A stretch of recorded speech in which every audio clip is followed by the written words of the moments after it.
Welcome back to episode 142. I'm sat down with AK again. Welcome back for part two of Arthur Kingdom.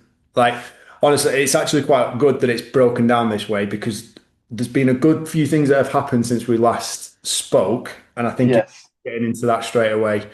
Um, but obviously, massively appreciate your time. I'm very, very grateful for you coming, sitting down, talking with me about these things. So, Defensive Rookie of the Year, ELF 2025, and 2025 First Team All Stars. How does that feel? That's pretty sick.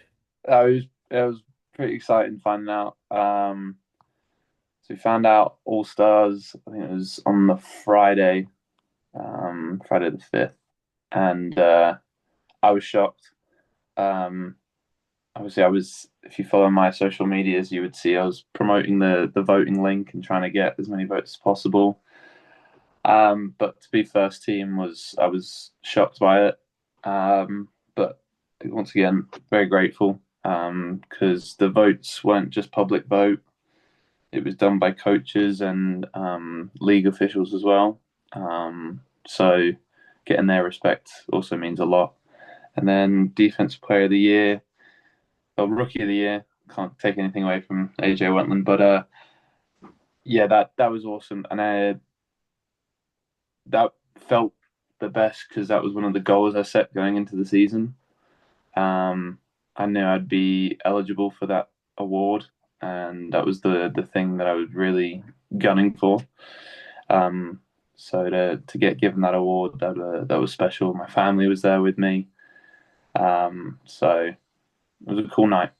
Yeah. What was that process like? So you say you found out on the Friday. Was it a phone call? Was it someone from the league ringing you up? And like, what was the conversation like? Well, for both awards, it was weird. So they released the nominees for all the awards a couple of weeks prior to the awards night, and then the Prague Lions organization were like, "Look, we want to take you to the awards night. Like, we'll pay for it and whatnot." So they put me up in a hotel. They got me my train tickets there and back, and um, looked after me that weekend, which was awesome. And because I was nominated, I didn't know if I was going to win it or not. And then I saw the other nominees there. I was like, okay, it literally comes down to what gets read out of the envelope. Um, All So, Stars was so, so up to the awards night, like you've got no idea as to like who's actually won or not. It was just like Prague Lions go right. We want to get you there. I mean, everyone around me like was like, "Dude, you're easily winning it. Like, what are you stressed about? Like, it's your award to win." But still, deep down, there's this uncertainty of like, "Oh, okay, am I going to win this and whatnot?" So when they were, I don't know if you watched the other night or not, but they had like little montage reels of all the players, and I wasn't nervous at all that night until those montages started playing. I went, "Oh, this is actually really happening right now. This is a bit weird." Um, and then won it, and it was just like a okay, actually, okay, it paid off. Like we got it, which was cool. And then the All Stars thing was just literally it came out on an Instagram post. Like we didn't get any contact for that, but it just came out, and they're like, "Oh, grand, let's go." So yeah, pretty cool. How do you think you would have responded if you'd not won? Um, I didn't expect to ask you that question, but I'm I kind would, of curious as I to. would actually I'd be very interested to see how I would have reacted. I think in the moment I would have been calm and keep a cool head because there's loads of people around and you want to show that you're a professional. But I think once I come back home to my family, I think you would have seen a real reaction of like, what the hell was that sort of thing. And then I'll probably be a day or two looking back at all my film, being like, "Oh, you're so bad. Like, what are you doing?" And then after those 2 days, it will be, I'm going to do everything possible to go win a bigger award next year. Um, yeah. So I would like to, selfishly, I would like to see what that after those 2 days would look like. But for me now, it's I've now got to chase the Defensive Player of the Year award for everyone, not just for rookies. So AJ won it after being nominated for 3 times, and he finally won it, which he's thoroughly deserved. And yeah, I'm gonna try and take it from him. That'll be the plan. And how do you see yourself pursuing that and getting after that? I think it's all off-season training. Really, I think it's the most important part of it. Um, you can change so much about your performance in like those little months that you have before the season starts again. And last year, I saw a massive jump. I started working with this S&C coach, Corey Chapman, who works with the Stuttgart Surge, and I basically went to him at the start of the off season and was like, "Look, this is what I want to get out of it. Um, I've heard great reviews from you. Ken, like, is there a possibility we can work together?" And he was like, "Up for it." He was like, "Yep, let's absolutely do it." Um, and that off-season plan, it kind of shocked me a bit. It wasn't as much as I thought it was going to be, because you see guys in the NFL and stuff, and they're doing 2-a-days. You basically get up, do a workout, eat, have a nap, wake up, do a workout, and that's their day. They do 2 workouts a day most days. So I saw Corey's plan. I was like, oh, okay. And then I started doing the plan. I went, okay, thank God it's only 1 a day, because this would start to kill me. Um, but there wasn't it wasn't crazy intense throughout the week, so your body wasn't super fatigued. He gave you enough time to rest, which is the biggest part of it, because you got to recover the right way. And I was in the gym 3 or 4 times a week, depending on what phase we were in, and then I was sprinting 3 times a week. Um, and I didn't notice any differences until I got to training camp, and I went, "Oh, I'm hitting people harder than I usually would. I'm running to the ball a little bit faster." Um, so it was cool seeing that, and then it sounds bizarre, but when the first set of photos we got after the first game, and I could actually see like my arms were actually somewhat big, and I was gassed because I was like, I've always had skinny arms. You know this. I got the mick taken out of me at GB.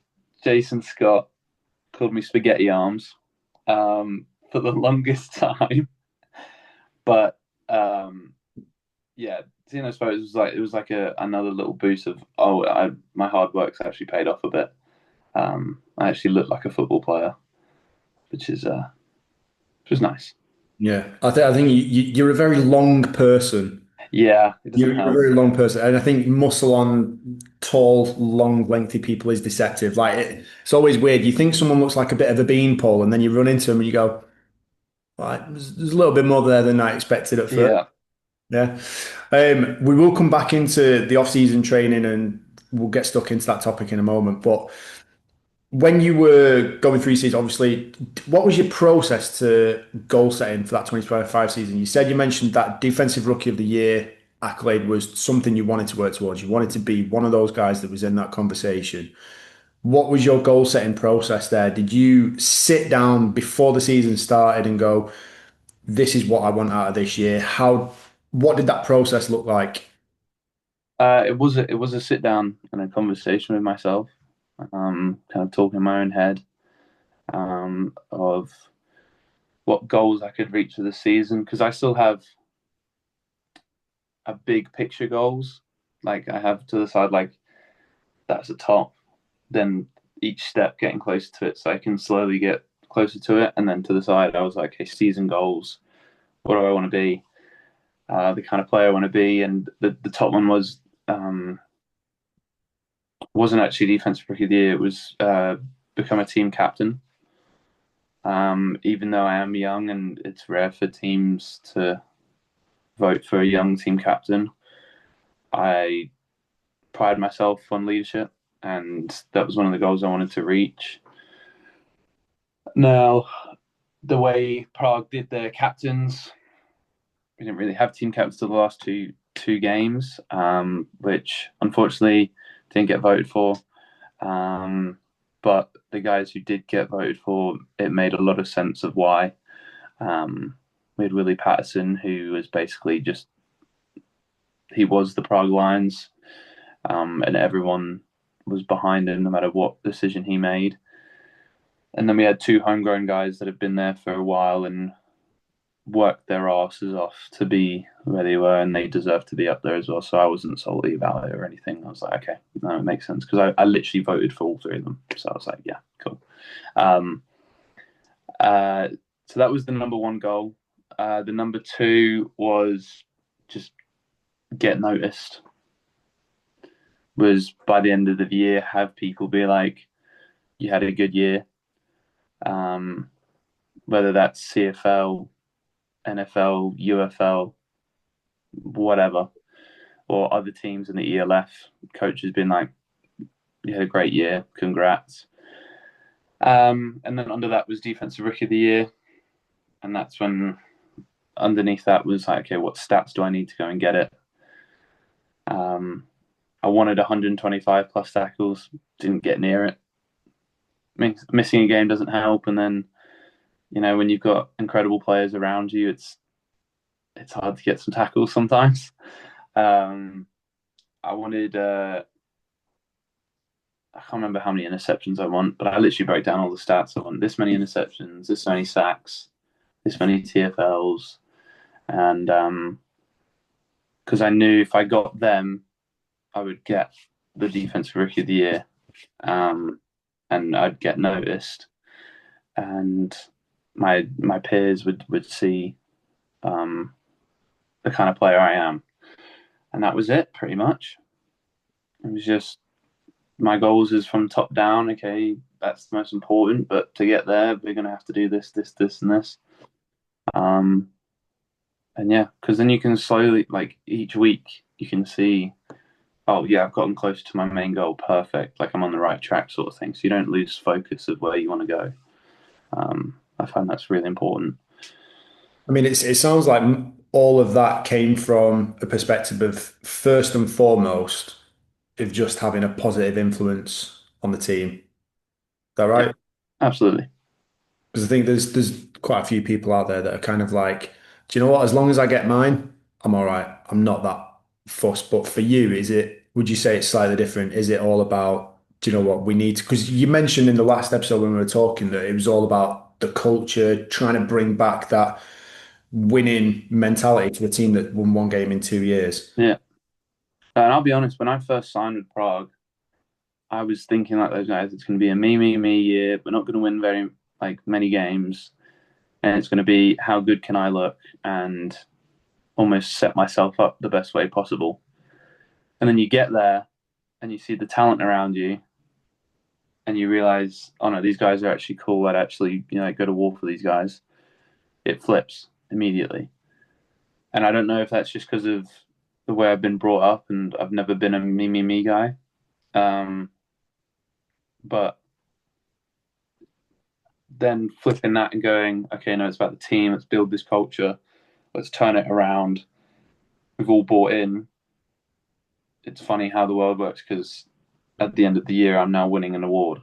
So I guess whatever you put into it, you're going to get out of it. And if you put good things into the world, you're going to get good things out of it, sort of thing. Is the way I look at it now.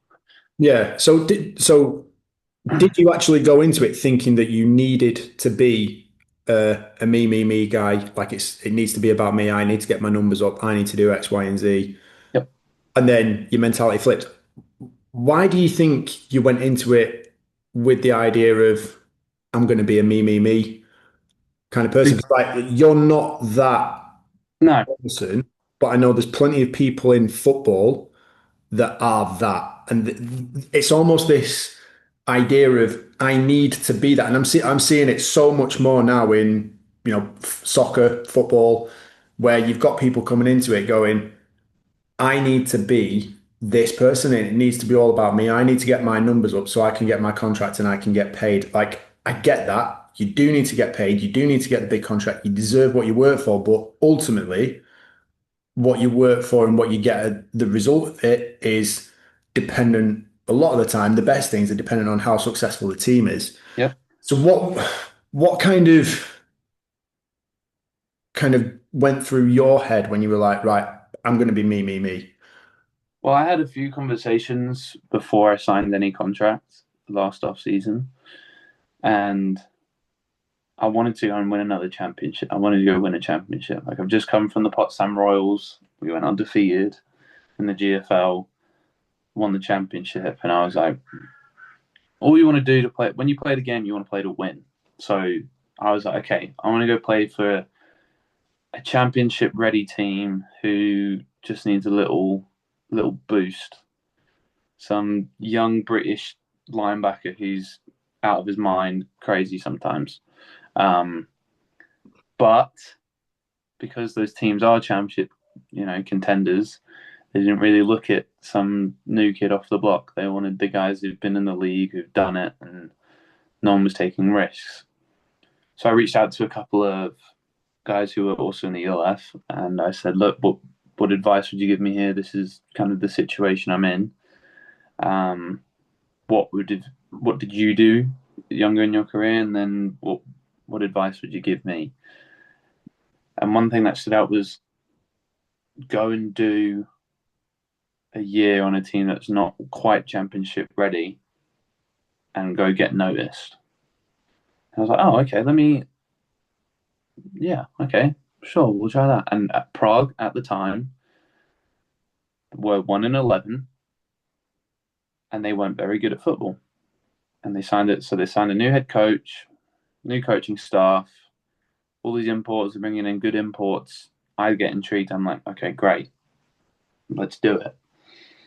And the thing was, okay, I can, get my numbers up and I get noticed. So the next year I can go play for a championship ready team.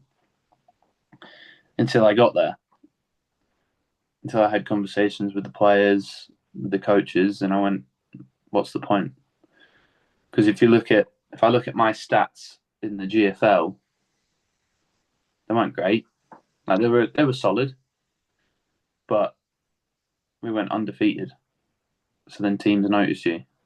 You got Matt Bressington posting about me because all the Potsdam Royals, the best, feeder team into the ELF. So it was a quick reflection of that. No, it matters what the team does because if the team does well, the team's getting more publicity, and everyone on the team's doing better rather than just me, me, me. Hmm. And it was a bit uncharacteristic of me to think that I'm going to go to a team and just be me, me, me the whole time. Yeah. Um, so I'm very glad that I snapped out of that very quickly because that's not the person I am. And I think, yeah, it paid off. We turned the team around, nearly got into the playoffs, and then yeah, Yeah. I mean, all I would say on that is just from knowing you, playing with you, being on the same team, being on the same sideline as you, I think the me, me, me attitude, I know for a fact that that isn't who you are, where you're not a selfish person. It's not all about you. And I would just think for anyone on a particular team that's thinking about, right, how do I have a massively positive impact? I would just say just be you on full volume. And yep, for you, I think like the reason that you snapped out of that was because you then got around a group of guys who, and as someone who I think is probably more of a natural leader than most, probably something to do with being the oldest sibling. yeah, You kind of like you end up organizing the little ones and yep, getting them to do what you need them to do. Um, But I think with you then being in that environment, like more of you then came to the forefront and you were just you on full yep, volume. And I think that's a much better way to approach it rather than just go, right, let me just look at my numbers, look at my numbers, look at my numbers. yep, Yeah, but you fucking lost. yep, 100%. Um, Going game by game, Yes. and obviously working towards the end of the season, working towards those targets that you had. What was your reflection process like? Did you sit down after each game on a weekend? Was you sit down after, each month? Or what were the phases that you went through with that in terms of keeping track of where you are and where you're aiming to get to? I'm the worst person at doing all this because win or lose, I will go home and I'll rewatch the game about 3 times, and I will study every single snap that I took. I won't even watch the game as a fan. I'll literally start rewatching film, even if we don't have film yet. I will go onto the live stream and just watch it 3 times over and analyze every single play of mine because there's always something that I left out there. The losses were the worst. I'd stay up all night pretty much and be like, I can't believe we've thrown this game away, sort of thing. Um, it's tough, but yeah, that's what I did. That's what I do is I rewatch the game 3 or 4 times and watch myself on every single play. Um, Are you taking notes? no, that's Or you just just the day after. It's just mental notes of just I can't believe I did that. You've got to make that. Oh, that was okay. And then the day after, I watch it another 2 or 3 times. Then I start making little notes of like, okay, should have done this, should have done this. Um, when you do rewatch it, do you ever give yourself any credit for anything that you've done right? oh, really? Why not? Um, Good question, actually. Like, I say, if I got an interception or a forced fumble or something, like I'll be like, okay, that was good. But it also depends on what the result was. Um, so luckily, both my interceptions this year came on wins. So I was like, I kept rewatching them because like, okay, that was quite good. Um, but I had a forced fumble against the Panthers at home, and we lost that game. And literally lost it on the last play of the game, like 2 seconds left. They ran it in for a touchdown. Game over. Um, that one hurts, and I can't even watch my fumble because it doesn't mean anything. Um, so I think that's the difficult part. Um, Why do you think and that's so difficult? I don't know because I hate losing. Like I hate it, and I knew what how much work we'd all put in, and the second Panthers game and the second Frankfurt game were heartbreaking because they both came down to one possession, and they basically took our playoff chances away. And if we had got to the playoffs in Prague, ELF football wouldn't know what to do because it's like, okay, what's the recipe? Because something's clearly working. I still think they are looking like that, but I mean, I would have loved to see all those Czech guys get to the playoffs. Would have loved to see the joy on their face for first time making the playoffs in years. Um, you could see their joy on their faces after winning one game, and then we won seven. It's like these guys are glowing. So to see them in the playoffs would have been awesome. Um, but yeah, the main thing for me is that I hate losing, and I will do everything in my power to not lose. So yeah, that's why I'm harsh on myself. What, what about in terms of personal reminders? Like, did you have any kind of like little check-in things where you were checking in on yourself and kind of like your goals, progress, and what you were working towards? Did you have any like little frequent things that or phrases or anything that you'd say to yourself to kind of like go through a process of first thing in the morning, right, this is what I'm getting after?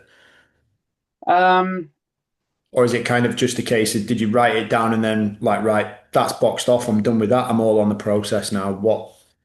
yeah, I think goal wise, it was tick them off as you go sort of thing. I think it was a bit different because there's so much media coverage of this league that you don't really need to go and count all your tackles and all that stuff because it all gets released anyway. Um, so you get them on like a Wednesday, and I'd be like, "Oh, nice, I did do well. Okay, stats wise, pretty good game." If it was a win, I'd be like, "Oh, grand." If it was a loss, I'd be like, "I don't care." Um, but yeah, I mean, there wasn't really much like deep dive into okay, I've got this and this and this and that's because it kind of gets released slowly and the media talks and the bit like the difficult thing was trying not to listen to it a lot of the time. I was going to say, do you manage to filter a lot of that out Yeah, and I keep mean, I away do from because I know like I know both sides winning and losing, and I know an underdog team starts winning loads of games, the media's going to be like pounding on it, being like, "Oh, they're great, blah blah blah," and then the trap is always that team starts to hear it, and then they get big headed, and they lose their focus, and then they get smacked the next week. It's exactly what happened to Prague this season. We beat Frankfurt away, like blew them out. Everyone in the media is going nuts. All the fans are like, "Oh my god, Prague's legit. Prague could go to the playoffs." Blah blah blah blah. And as a team, we're all feeling good. We're like, yeah, we know we can win games, but I think the media, the poison we call it, definitely got to the team a little bit, and we got blown out 35-0 Vienna by Vienna the next weekend. So um, yeah, that taught them a lesson for sure. Because a lot of guys on that team weren't used to it, um, and it was frustrating because we worked so hard, and they just there's like a little lack of that oomph kind of disappeared a little bit. That little gritty underdog wasn't there. It was like, oh no, we're the big dog now. We don't have to fight for anything, and it bit us in the ass. So yeah, it. It always will. It's always poison, waiting to get you. poison. Um, so going back to you as a kid, in terms of I mentioned your siblings before, you were the oldest of them. Family life, was there any pressure from your mum and dad, any pressure from your parents growing up? Sport wise, no. What were they like supportive wise? Was it just like Ah, the crack on, best, do your thing? absolutely the best. I mean, I'm trying to think like from age 6 to I think it was like 13, 14. Obsessed with rugby, and rugby is the only thing I wanted to do. I was like, I'm going to be a professional rugby player. I'm going to get all the way. I'm going to play for England. Um, and they were so supportive of it. And as a kid, I was naive and I didn't realize how much work it actually takes to be a professional athlete. And that's the one thing I wish I could go back and change was at like 12 or 13 years old, just to smack myself around the face and be like, no, if you really want to get there, just start doing body weight stuff now. Like, it's just gym stuff. It's like, do 100 push ups, 100 squats, 100 sit ups a day, and you'll just see the difference so quickly. And then it gives you that really good foundation. So when you can, like, start going to the gym and lifting much heavier weights, you can be flying. But no, my parents were super supportive. They I've been very grateful and very blessed that they've been able to support me with all my dreams and where I want to go, and they've been super supportive. Um, I wanted to play rugby in the UK, so they sent me to boarding school. My decision. I wanted to go. They're like, "Yep, yeah, okay, we'll support you." And we did 2 years of that, and realized it's miserable. Boarding school sucks, and don't do it. Um, it's a scam. But they were in the States, and I flew over to the States with them and tried to play rugby out there. It's very difficult to play rugby in the States because it's like it's growing, but it's not there. It's nowhere near there Is it yet. would you describe it as a little bit like trying to play American football in the UK? Yeah, No. 100%. Um, and then my issue was I was crap at school. Like I was just lazy at school. I didn't do any work, and parents like pull your head out of your ass, like just so you can go to uni and get a degree. Um, Somehow get into a university, um, And then whilst I'm there, I do the same thing I did in high school and not do any work and didn't get past. 2 years in football, and then obviously instead of rugby, it was football, and they were super supportive of that. Like I got to the GB national team, and was going to say, is this why you're at Leeds? yeah, Yeah. um, got to the GB national team. They were like, okay, yeah, and then won a national championship with Titans. And it's like, oh, okay, yeah, Was, and was then that was your rookie season with the Titans as well, wasn't it? yeah, Yeah. where I sat on the bench. Still annoys me, but nevertheless, yeah, they were super supportive in that. But then I dropped out of uni, and they were they won't admit it, but they were heartbroken. They were like, "Oh God, what are we going to do with him? Like, literally, what is he doing? All this crap." And then, thank God for the Potsdam Royals, but I signed my first pro contract with them, and they were like, "Oh, okay, maybe there's a thing going on here. Maybe you can do it." And then they almost forgot about me dropping out of uni, and Let's I, remind them. What like talk me through that. Like what happened? Why did that happen? And I okay. was there a conversation with your parents at the time about that? Like what how did that No, this is why I'm crap, and this is why I'm trying to fix this part of me. When I'm around football, it's all I can think about, and it's all I can focus on, and it's all I really care about. That's the biggest issue.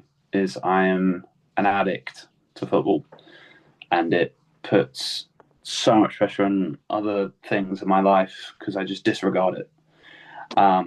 So whilst I was at uni,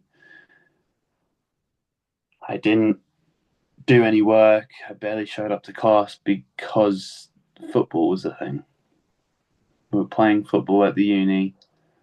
We were trying to go win a national championship with them, and I spent every single day just whining about whining about football.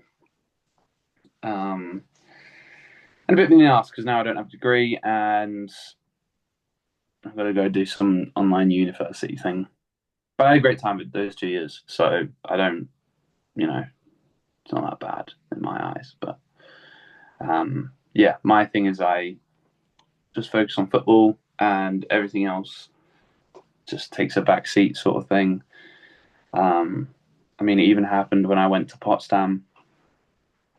I wasn't in contact with my family enough, um, or friends from back home, and all that stuff because it was football 24/7, and I absolutely loved it.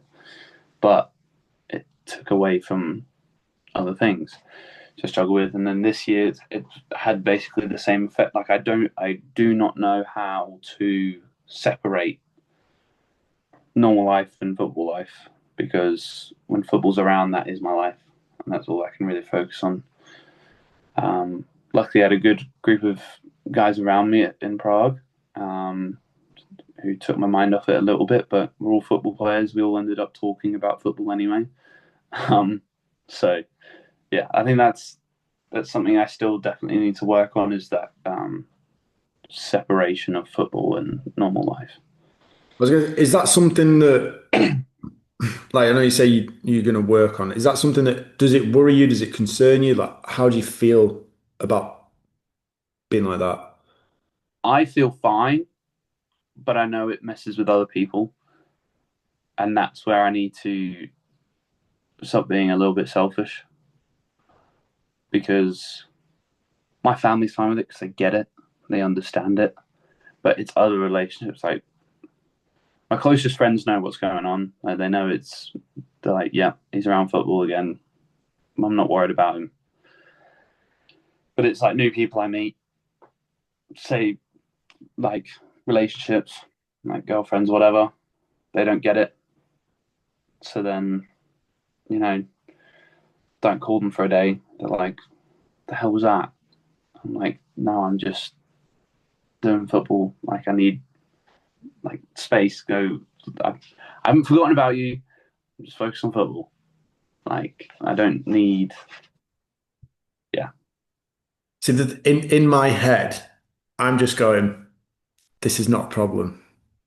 This is not a problem that needs fixing. Like, I don't know. I think if I was to, I don't know. I don't really want to get into the mode of like I'm passing on advice or anything, but I think I'll take any advice. for anyone to be hyper successful in a particular area, like everyone refers to it as some sort of level of either sacrifice or being selfish, being almost narcissistic. But the fact is, there are very, very few people that can get to the top.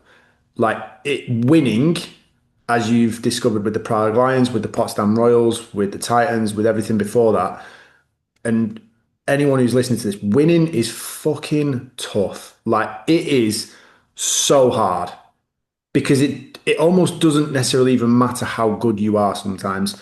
Someone else might be equally good, or even if they're not equally good, they might be a little bit worse and then get the roll of the dice. Yep. They might get the run of the ball. Like there are so many different things that can go into it. It is so difficult to get to the top and be a winner. And I think for the people who are hyper successful that do stand out as being the best, there is an element to their personality that makes them different, that sets them apart. And it's whether it's by conscious choice or it's just because it's who they have that ability to dial in and focus and go, this is what I'm doing. And it looks like a blinkered approach. It looks completely selfish. It looks like they're being a dick.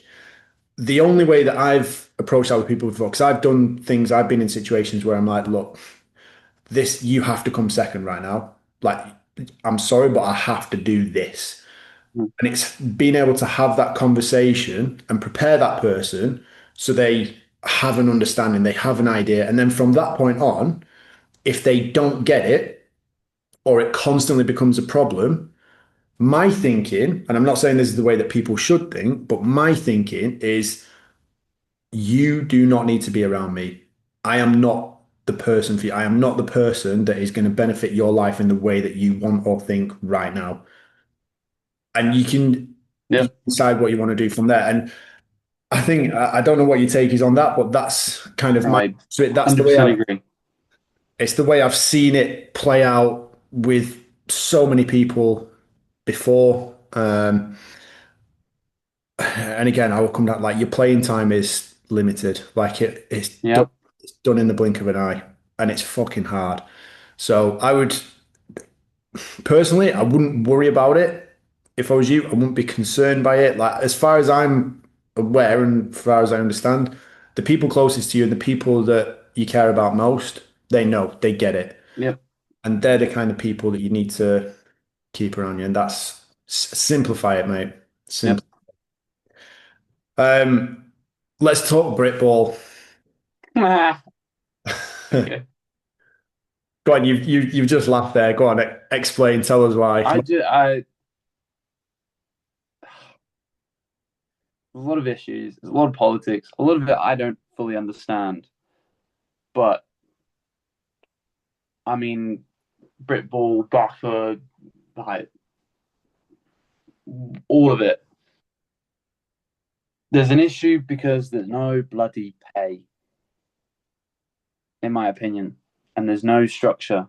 The fact that, I mean, just talk about GB, for example, the fact that GB players, people who are representing their country, have to pay themselves to go on these trips, to go and play Denmark or Sweden or whatever, is absurd. Because if you look at any other program in Europe, look at Germany, for example, that's all paid for. All paid for. The flights, accommodation, the gear, everything taken care of. And that's why they're so good. And you've got GB guys having to pay for training sessions once a month, and then they have to go and pay £500 to go and travel to whatever country, or you're still paying 200, 300 odd pounds to stay in the UK is ridiculous. And I think that's why Britball and all that is so far behind. You can only compare it to the GFL in my opinion, because the ELF is like, okay, that's a fully professional league. But if you look at the GFL, it's semi-pro. Some guys get paid, some guys don't. Um, but if you take any GFL team and whack them against the UK, I guarantee they win. Because you got guys, you can pay guys. I'm sure They do pay them. there's probably people within Britball that disagree with that. Oh, 100%. But I mean, I would have disagreed with it until I went and played there. It was weird. So during the, I'll take you to my Potsdam year, we went undefeated. I thought we were hot shit.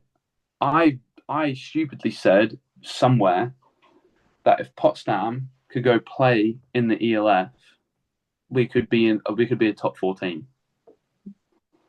I then get to the ELF and I go, oh no, I'm a big idiot because there is a different level, and it's like the normal thing. It's just everyone gets bigger, stronger, faster. Yeah. Every league you go up. Now there is some seriously good talent in the UK football wise, but if you look at you know majority of the best talent, they're already in Europe because they can get paid. Yeah. So if you want that GB team to be as good as possible, first of all, the players don't shouldn't be paying for anything. Second of all, you need to somehow entice GB guys or UK guys to stay and play in the UK over the summer, so they don't go off to Europe. And to do that, you're going to have to beat them contract wise. And there is no contracts in the UK at the minute, so you're not going to be able to compete. So then you look at the GB team, and it's like the rest of Europe's like, why isn't Glenn Tunga in the GB squad? Well, there's a couple of reasons for that, but one of them is he doesn't want to pay to play. Mm. Um, I mean, I mean, I'm probably going to step away from the GB program because I just can't get there at all because I live in Switzerland at the minute, and the other thing is I don't really want to pay to possibly get injured and I have no think, coverage. yeah, this is one of the things. I was coaching Max Gracie Ainscough a couple of years ago when he Mm-hmm. went out to Dresden, and I asked him, because like just part of our conversations we were having, I was like, "What's your thoughts on GB? What do you want to do? What are you thinking?" And we had a very good, honest chat. And I think the bottom line of it gets to a point where it's like, right, you're now a professional athlete. You're being paid to play this game. Your body is your asset. Yep, Like your physicality is what you're being paid for, your ability. yep, Why run the risk of losing that and then losing out on a professional contract yep. for like when you're doing something for free? For me, it makes no sense. Zero. But I will say one thing about GB is that it bloody helped me. Yeah. It I got me better, and I got brought in when I was 18. Yeah, 18, maybe 19. Got brought in, and I got better from it. Yes, I was paying for it, blah, blah, blah, whatever. I played 2 international games. I got so much better because of it. Um, and then it's also just good contact. I wouldn't have signed with the Royals if Coach Eddie didn't know the OC and GM for the Royals. Like I probably wouldn't have got there yeah. because he knew my name. He saw that I was on GB. He had a contact. He called Eddie and was like, "Okay, what can you tell me about Arthur Kingdom?" And luckily, Eddie gave me a glowing review. Apparently, and I got signed. And he offered me a contract, and they're like, "There you go." I was like, "Let's go, sweet." And then I find out that it was about 3 or 4 games into the season, and the OC GM comes up to me, English guy, David Saul. You might know him. I don't know if you do or not. Yeah, yeah. I actually was. I came into the GB team at the same time that he was there. That was my first kind of experience with him, and he was standout personality in that team, and Yeah, was literally just that. I was like, fucking sound guy. I like the way that he goes about his business. yeah, It was, do you know what I mean? It was effective. So yeah. for sure. He came up to me after like the third or fourth game, and he goes, "Yeah, I guess signing you did pay it off." I went, "What?" He goes, "Well, I didn't really watch a film. I watched two plays, and then I called Eddie, and that was it."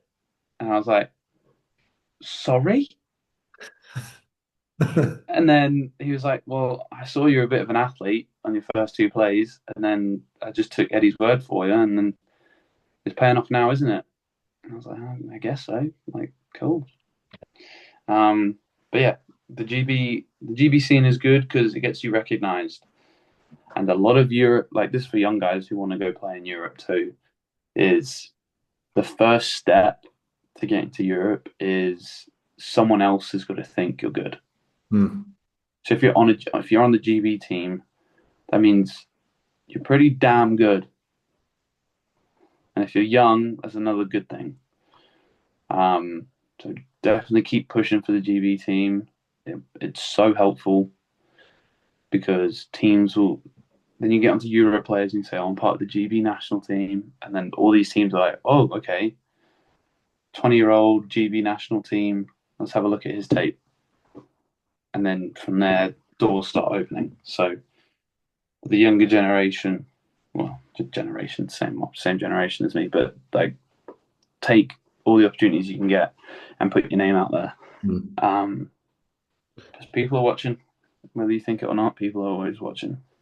Do you think that's where I would say GB and even Britball as a whole is kind of positioning itself at the minute in terms of it's kind of naturally falling into that bracket of we're really good, we've got lots of talented players, there's a lot of hunger for the game, we will develop people and then they will move on. Like it seems like it is going Yeah, that direction. I mean, I mean, Titans is the best example of it. I think like the year or the last 2 years before this one, right? I don't know. I can't remember. But there was a good mix of young guys and older guys. And the older guys were there because they still wanted to keep winning, but the younger guys were there as the new support cast and almost like they can chip in a little bit and just they're here to get better. So then when these guys go, kind of fill in. Um, and there's a lot of young guys on that team that I mean are now out playing in Europe. I mean, the past 3 years especially, it's like okay, he's gone to Europe, he's gone to Europe, he's gone to Europe, he's gone to Europe, he's gone to Europe. Like there's a lot of guys. Um, so I think yeah, I mean, Titans has definitely been somewhat of a feeder program, you could say, to guys going to play in Europe. And then, but then if you look at other teams like the Warriors, for example, a lot of them are older guys. A lot of them don't go to Europe because they've got jobs, whatever, but they don't really develop young guys. A lot of guys, I'll put it out there, they don't develop no one.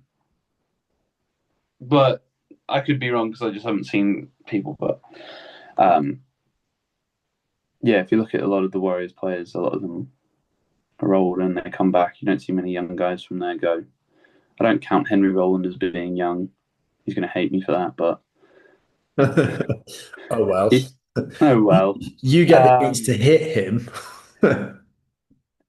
um, but yeah, See, I feel like as a defensive player, you can say these things and you can get away with it because you're always going to be the hammer. Well, generally, you're always going to be the hammer. yeah. I said that. So that's so funny because I did. Oh my god, it might have been a year or two ago now. It's probably 2 years ago now.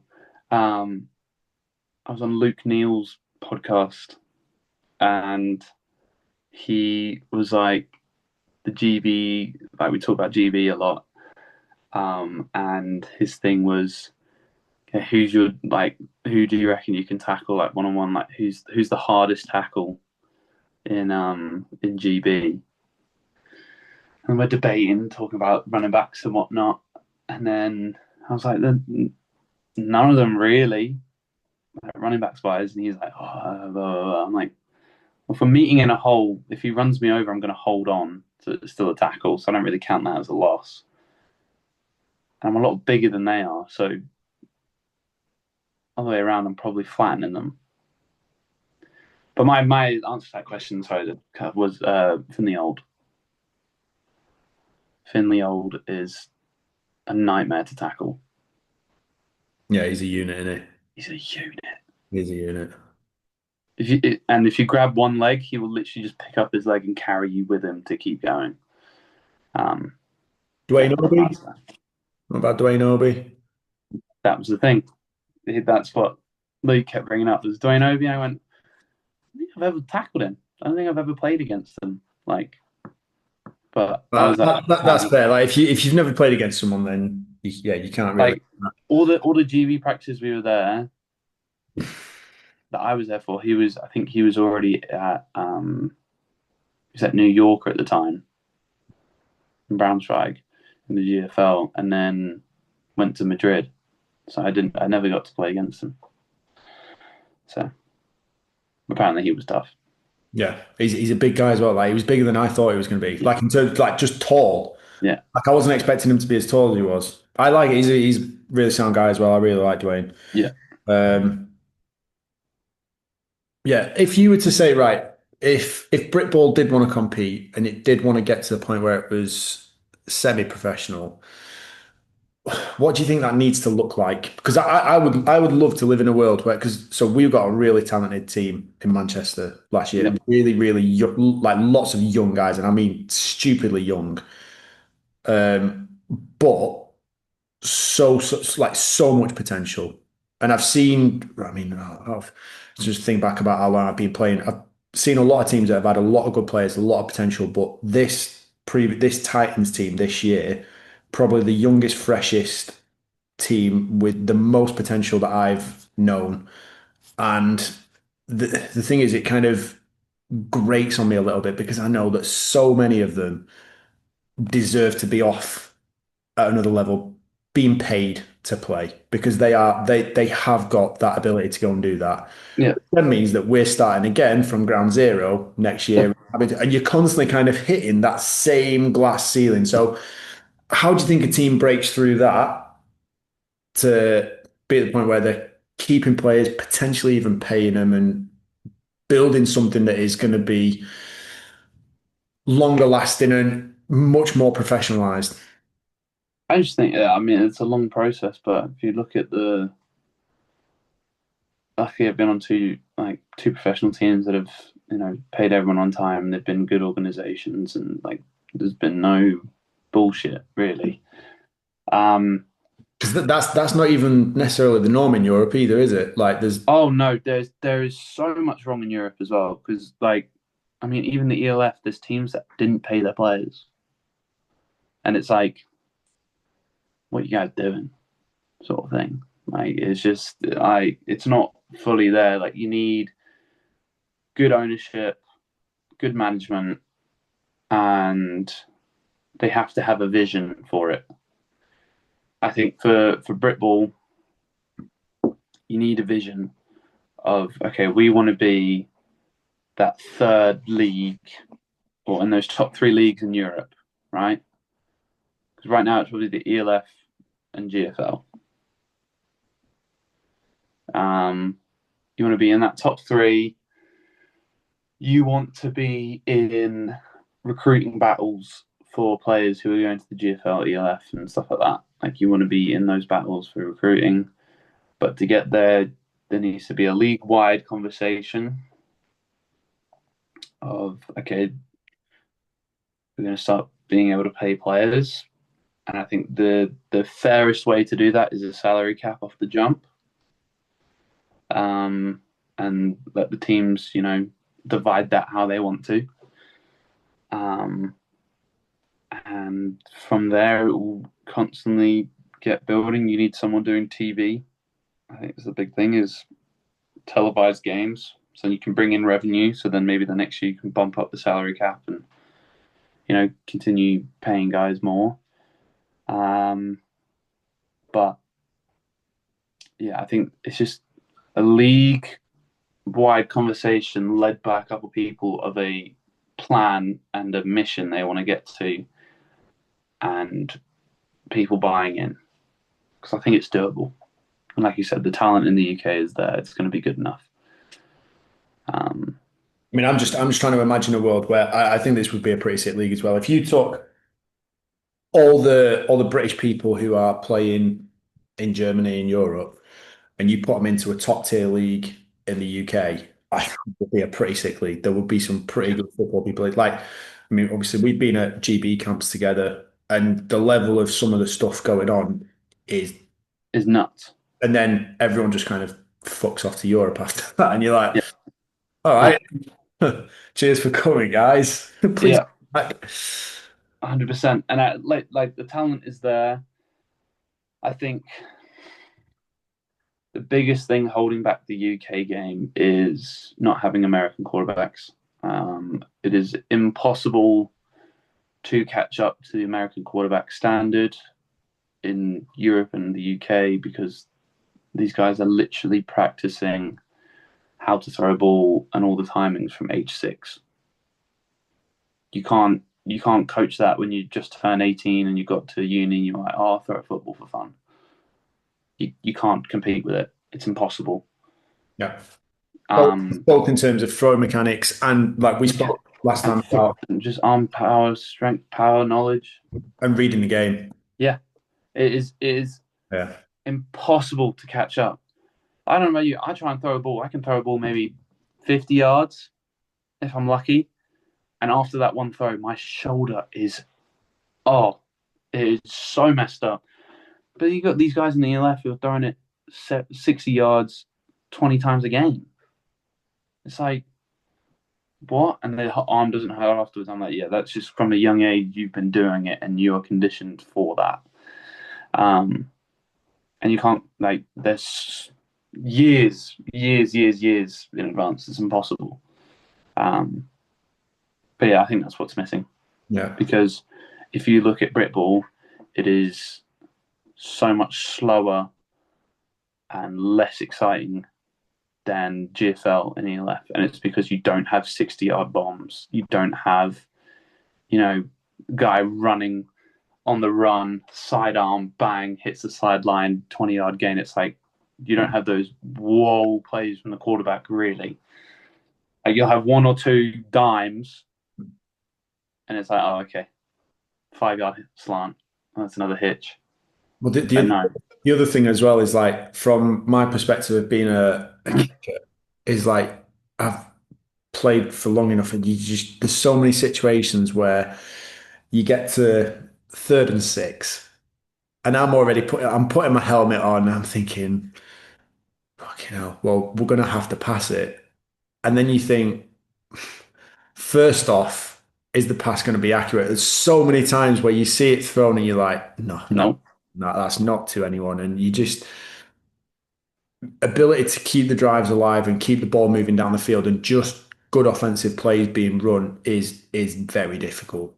yep, It's very difficult unless you've got a particular team that just takes the ball and just runs the ball and bulldozes everyone. And that's not necessarily the most exciting thing to it's watch. not. Like, People want to see touchdowns, they want to see big plays, and to get viewership. This is why the ELF also sucks for defensive players because it's all biased. They're trying to sell a show, and to sell a show, you've got to score points. So of course, they're going to favour the offense. That's why the NFL does it as well. Oh, defense gets targeting penalty, they're kicked out for the game for making a good hit on a badly thrown ball. No, Tom Brady said it best, and that's why Tom Brady's the GOAT, right? If the quarterback throws a ball that is a hospital ball and he kills his receiver, that is on the quarterback. That is not the defense's job to be like, oh, sorry, mate. No, it's a physical game. The you're not responsible for the health and safety of the opposition. Absolutely not. Defense is out there to kill. Like they don't like the offense at all, and then the offense gets rewarded for a badly thrown ball. because the defensive guy hits a guy and he's defenseless. Like what? Take me back to Ray Lewis, man. I wish I could play in that era. It'd be great. But yeah, I think yeah, it's just the quarterback play is holding back British football, and I think you saw it a little bit with Bristol. Who won it. They've got an American quarterback in, I believe, and it's a little bit better, but you need guys. Like, I go mean, get so guys. that was the thing that I would say it stood out when we played Newcastle, not this year, but the year before. They had Yeah, a American guy, a couple of Americans, and I was watching them in the warm up, and I was thinking, right, this could be a difficult day for us. This because like they've got a very good quarterback, and all yeah, they like they just need another receiver who can catch the ball and be on the same level. The problem with it was is he was throwing it so hard, his receivers were literally getting to their 5 yards, breaking down, turning around, and the ball was just bang. smacking them in the face. They could not react quick Yeah, enough, and they couldn't. It was too hot to handle, and they just weren't used to that speed of play. And I think when you've got someone who's got that level of ability and that quality that can connect with someone else, I think ultimately that makes the job for you guys much tougher and actually also results in better defensive play yeah, as well. Whereas like, I think a lot of the time, I mean, arguably again in terms of development in Brit ball, people can get away with being shit because the ball yeah. never come in their direction. Like I remember when we went and played Stockholm, and Hmm. I think their quarterback, arguably probably the best quarterback I've seen play live in a game. Like ridiculous. Some of our DBs, exceptionally good, very, very good players. Never, never had to run hip to hip with someone for 60 yards and then still expect the ball to get there. Yeah, And that was the thing they were having to deal with. That for them, I think, was a massive shock to the system because it's like they'll be running with them, going, "We've definitely run too far now. Ball's never getting here." yeah. Next, not even just in the general area, No, on the money. right in the fucking pocket, like Yeah, unbelievable. And I think for me, that is one of the things about the game that is just you can watch any NFL game, I think, and you'll see something in the game that just makes you think, wow, like that yeah, is like mind blowing yeah, in terms of how good or how skillful it is. Like it is incredible because like the speed at which it happens as well. yeah. Uh, 100%. anyway, let's go back to you. I think we've marveled for too long at what's further down the line and further away. What's your off season looking like at the minute? How long have you got? What are you up to? Are you refreshing, relaxing, getting All yourself? over the shop at the minute. I need to figure out what the hell I'm doing. Because there's loads of different options. Um, yeah, I mean it's obviously keep training. You know, get bigger, faster, stronger. That's the main one. But other than that off-season training, it's okay. What is next year going to look like regarding teams or leagues even? Um, I've had a couple talks with people over. I'm probably going to be attending this UFL Combine Showcase thing in on October 5th, taking part in that, which could be a great opportunity. But again, you never know until afterwards, so you can't really prep around just that. I've had contact with people about okay, what does the CFL look like? What is is that an international combine or is it straight to the combine that they host in Canada? Possibly go there, or I've had some people reach out. Okay, what about IPP? Have you thought about that? And I went, oh, I don't know. I don't know if I'm quite the athlete they're looking for yet. Um, Probably need another year or two under my belt, um, athletically. But once, like, if that came up, you can't really turn it down. So that would be awesome. But yeah, it's all over the shop. And obviously talking with teams for next year in the ELF in case any of all those fall to pieces. Like find the best situation for me. I mean, I'd love to go back to Prague, but Gotta fix some things. I'm gonna see what the market says and take the best opportunity for me. That's pretty much my off season is train and figure out what the hell I'm doing next year. So lots of possibilities. Yes, How are you staying focused? How are you staying dialed into the moment to keep doing the basics? whatever comes, comes. You can't control it. Um, all you can control is the work you put in, sort of thing. So just doing my workouts, staying in shape, and you know, doing what I can do to get better. Because at the end of the day, that's all that really matters. Like, okay, if the UFL, NFL, CFL go, man, you're not good enough yet. Great, I can get better. The next year, it's different. So It's not all or nothing. It's take the opportunities as they come and go from there. No stress. Just keep getting better, becoming a better athlete, better football player, better person, and I'm good to go. And if you like, in terms of the basics for Yeah, you, if you were to write down five things and go, if I do these five things each day, I've had a great day. Like, what would those five things be? What do they just work out or just in everything sort of thing.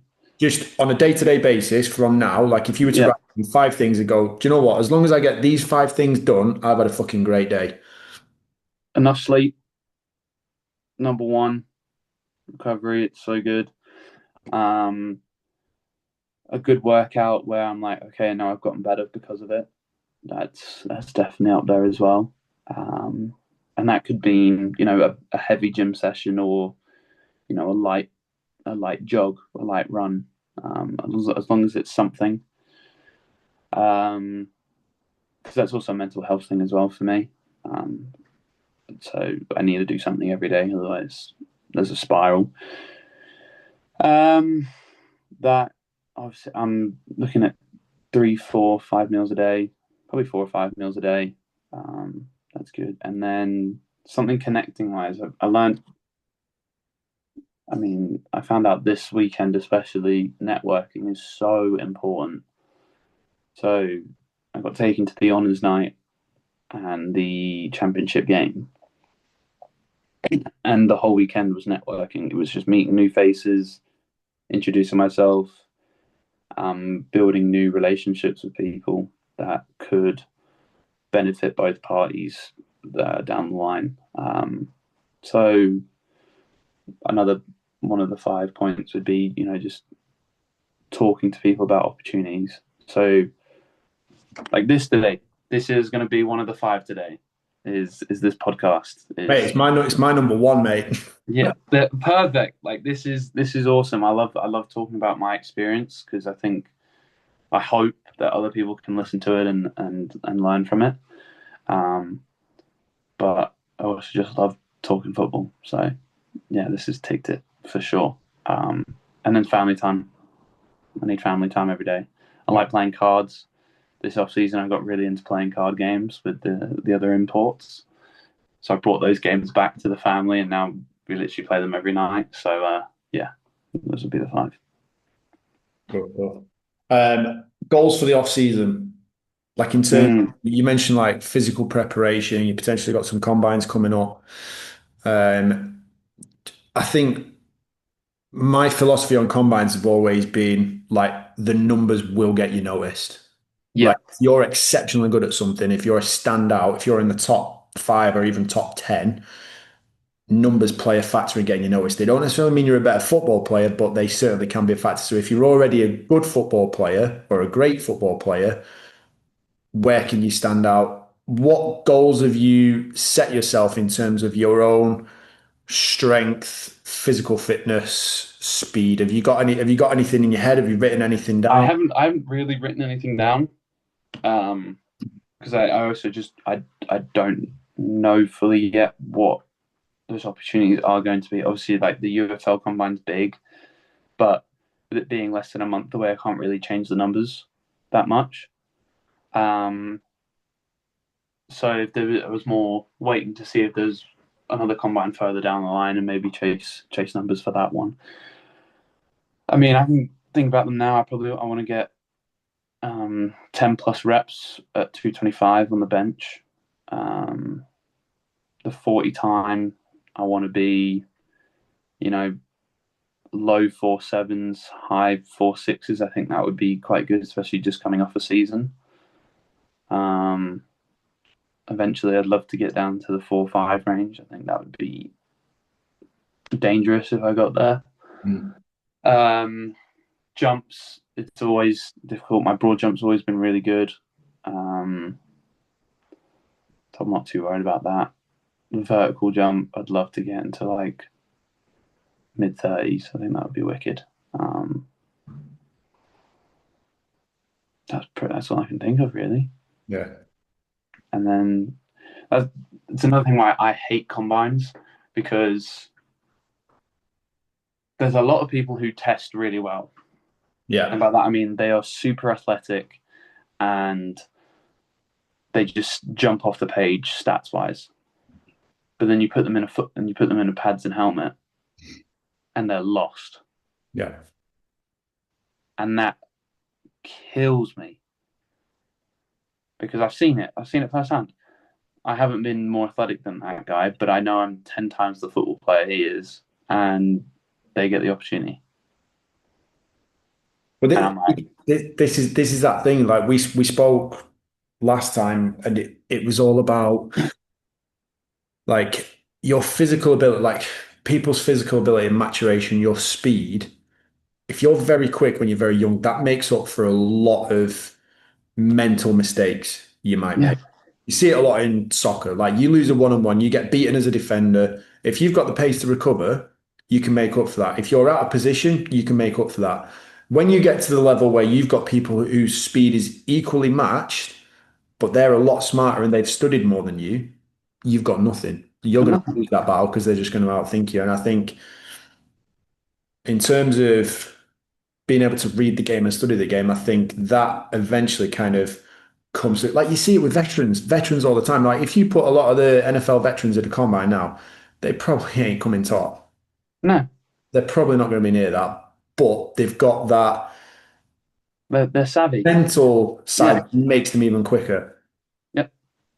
So are you doing a lot of mental work through the off season as well? Are you doing a lot of game study, film study? Are you still looking into I doing? tend to avoid that a little bit. Um, I mean, obviously, I watch every NFL game if I can.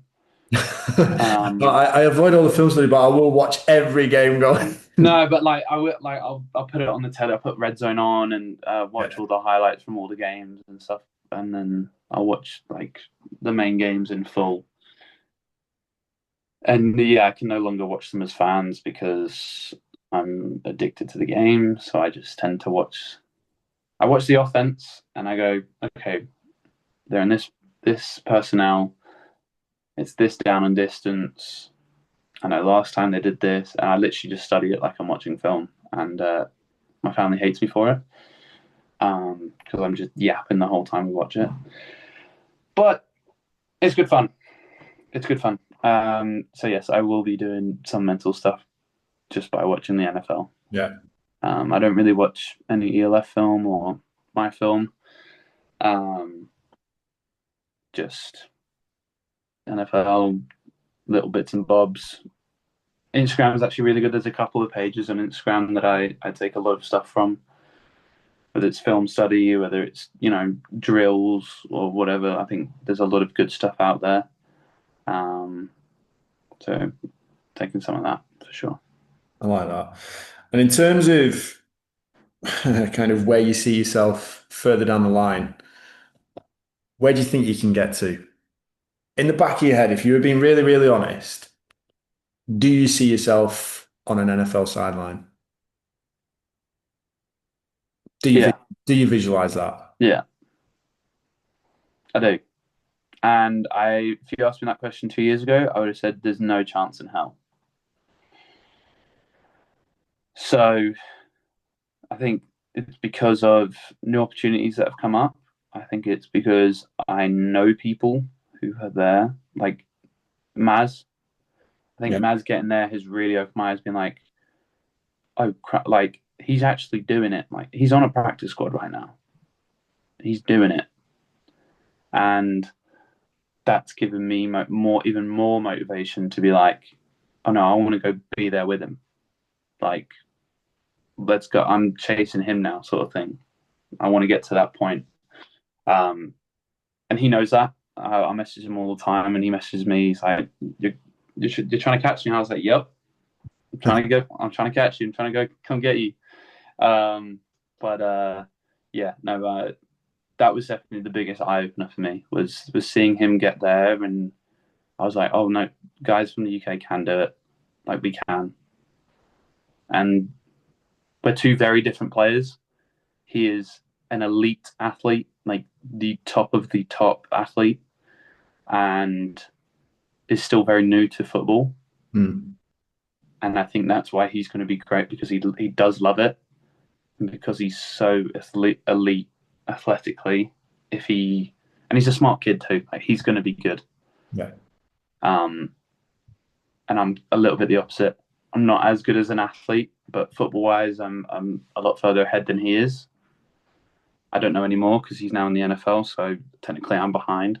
Um, but yeah, I'd be interested to see if because that was IPP that got him there, sort of thing. So and they take athletes, so I don't know. It'll be interesting, but yeah, I truly believe I could get onto an NFL sideline and possibly like play snaps, meaningful snaps.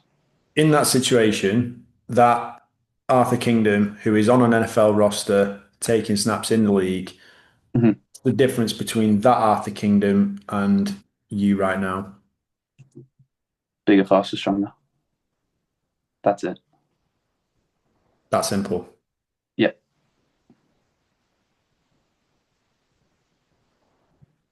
Get to work, bud. yeah. That's all it is. What what in your mind is going to be the hardest thing about that process? Like if you wanted to if you want to bridge that gap, what is the most difficult aspect of that for you? Um, is not seeing results, even though we all know they will get there. Um, is if I get to a point where I'm so close to what needs to be done and then I hit some sort of plateau, that will be the hardest point. Is getting over that plateau and keep pushing to become that best athlete I can be. Because it happens. It Yeah. always happens. And I think the difficult thing for me is okay, this off season especially is I need to train for a combine pretty much. Like all my combine stats need to be through the roof. Well, But you don't want it. you've also got a good bit of time as well, haven't you? I think that's one of the That's benefits another thing. of football This season. is also part of the issue. Is like I've just turned 22, so technically I've got a year. Like I've got an extra year if I want it, maybe two.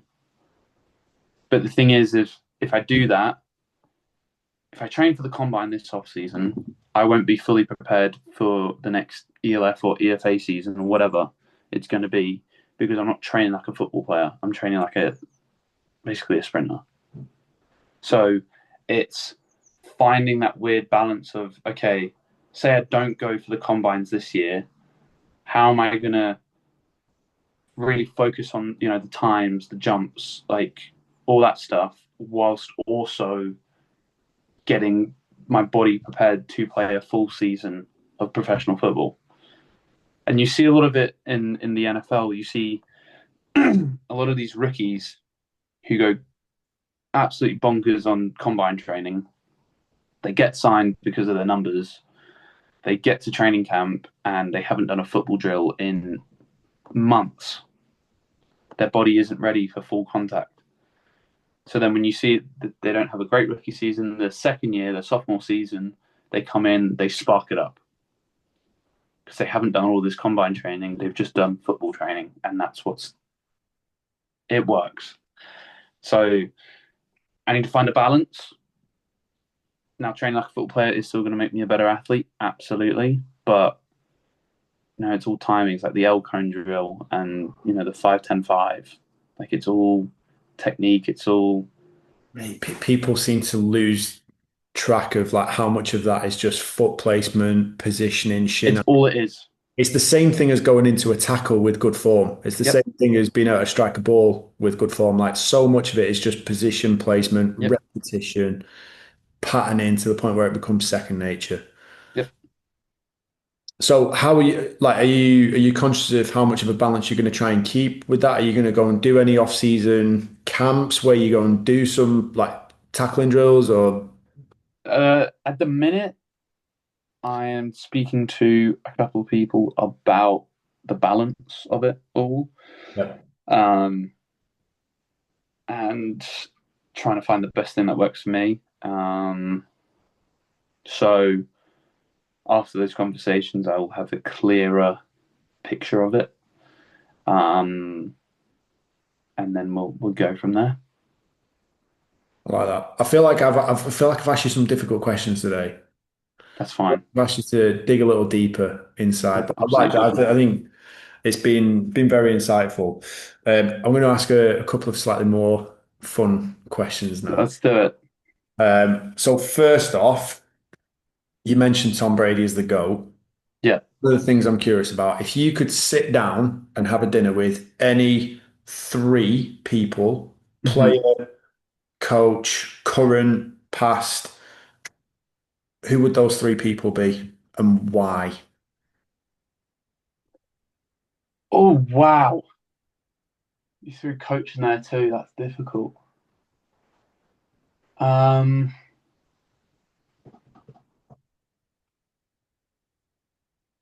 I'm gonna stick it to players, make it easier.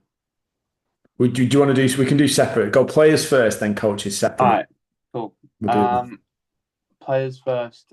I mean, I've got to do Luke Kuechly and Ray Lewis. I think that's just a staple. They're both super smart guys at the middle linebacker position, and I try and mold my game after those guys.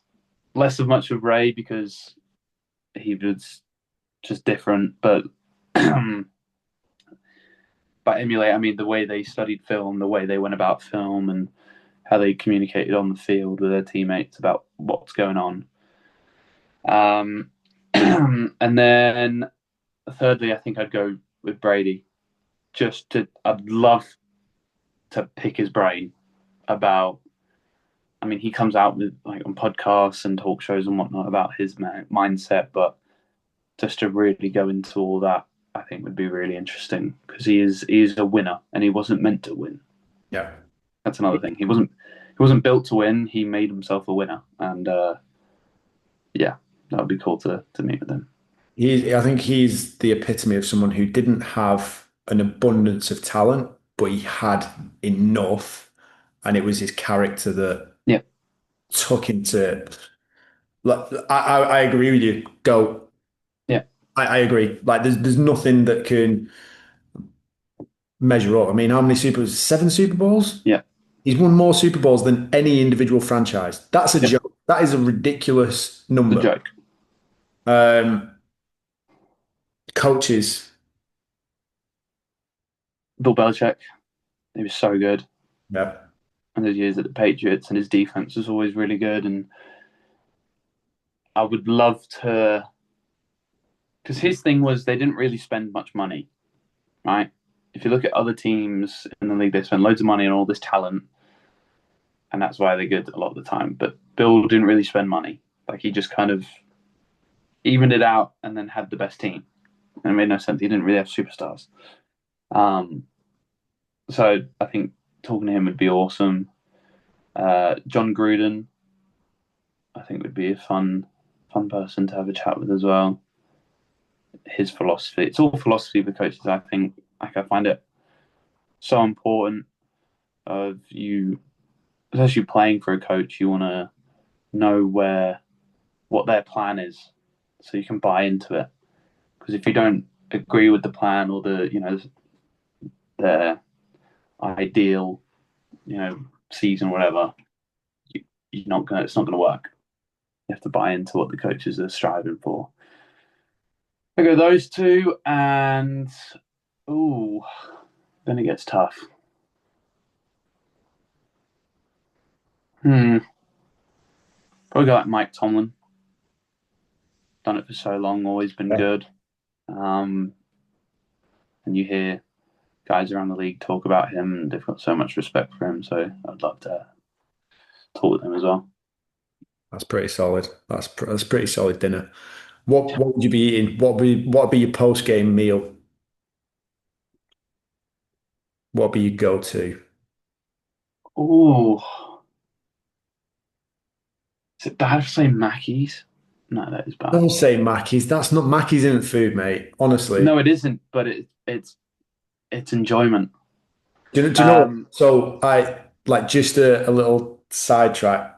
Um, oh, I'm really big on just good quality food. Like for me, like if you're that's where I need to get better at. I'm like if you're not eating right, you don't deserve to perform. And when we we went away and we played Newcastle a couple of years ago. This was back when they had their American QB. It was fucking mint.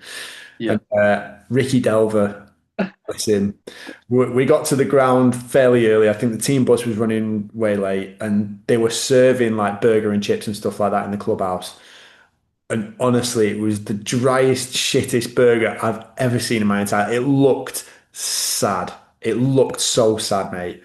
And I was like, I can't remember my exact words to him,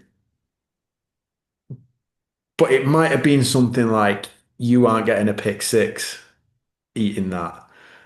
Like something along those lines. I was disgusted with the fact that he was eating it in the first place, and yeah. it was one of those. Anyway, he essentially he dropped two pick sixes. They Oh, they they would have been not one, two. I think at least two, and they would have gone to the house because he'd broken it, he got in front, and just ball hits his hands and that's it. Bang! It's on the floor. damn. And he by his whole by his own admission had a stinker of a game. And I said to him afterwards, I was like, "You gonna eat that again before a game?" And he was like, "Nope, absolutely not." Um, Food. no, but I think post game, I just like a pasta, like going out for a pasta or like a pizza. Um, I think that's always good. Or I mean, my pre-game food's very different. I think pre-game is more important, like the night before as well. Um, I love having a steak Yes. with pasta, and it's very simple. So like whatever I've got, sort of thing on it, some veg, um, and then like I get this. They sell this protein milk, and it might be a facade, but I'll take it in a liter and a half, whatever it is. It might be smaller. No. Called blue milk, no? But in Prague, they were saying that there was this milk, and it had 60 grams of protein in it. So I just downed one of them a night, and I was like, "Let's go." You sure it's not just like pure bull semen or something like It might be, but it still tasted like milk. that? So Yeah. I took it. I was like, Yeah. "Yeah, why not?" But then post game, yeah, it's not great what I eat post game. So You mentioned pizza. Are you a pineapple on pizza? yes, yes, adamant, absolutely yes. I don't get why people don't like this. Well, it's because they just listen to social media and they think they're cool. It works. When I a think lot it of the time they works. haven't tried it and they're just hating on it for no reason. Yeah, do you know what? I agree with you. I'm glad you've said that. What do you listen to pre-game? Or I'm the Oxman. So I there's a playlist that I made. Oh, there's a little story time. So at Prague we had music playing at practice, right? And I hated it because there wasn't a mix. There wasn't like a variety of different tunes. It was one person's playlist and only for one person. So I was like, you know what? Here's a link, Spotify link. Here's a shared playlist. Anyone can add whatever song they want, and you can add as many songs as you want. Go for it. Gave it about 2 days. It was over the weekend. We didn't have a game. It was during training camp. I was like, wicked, right. 2 days I check. It's now a 20-hour playlist. I'm like, result, it's worked. So then all we did was every day at practice, we'd put that playlist on, whack it on shuffle, and you had a real mix of there was country in there, there was rap, there was K-pop was in there, there was heavy metal, there was white girl music, there was Spanish music, there was like it was everything. Yeah. And my favorite thing about it was when a new song came on was doing a quick scan of practice and who was vibing with it because it was probably their song they put on the playlist. Um, and then for pregame, it's a little more aggressive. It's less white girl music and more okay. Let's get the energy, let's get the blood pumping, sort of thing. So there's a lot of rap, a lot of Kanye West, like guys that songs that guys know, so they can they start rapping to it, they start going up, like the blood's pumping. But we had this one guy, my flatmate actually, during the season, Lau was our Argentinian safety, and to get him going, you got to play some Spanish music. So we used to play 3 or 4 Spanish songs, and by the end of the season,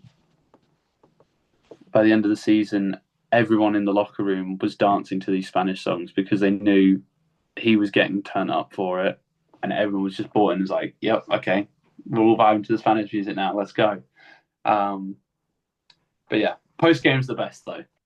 After a dub, Was there like a team song, a team celebration song? not really, you know. Like, like not like have like a team anthem. No, I don't think we We, did. we, we used to have it when I worked for one of the football clubs I was at previously. We used to have it where obviously you win a game and everyone's buzzing. You go around the pitch, everyone's clapping the fans. You go back in the dressing room, that song goes on. Mm, One with the fuck, it was a sick drop as well. And as soon as it drops, like all the drinks and the water bottles, the Lucasades and everything that's on the table, everything's getting sprayed around and blasted around the changing rooms. There's tiles in the ceiling that are coming down. There's, you know, certain people belly flopping onto the tables and just it's just carnage and chaos as everyone's just going mental. Like that kind of thing. That's pretty sick. I enjoyed that. we have that. One of our we didn't really have a like a an anthem. We didn't have like one song, but probably the scariest player on our team, number 99, was our big nose tackle.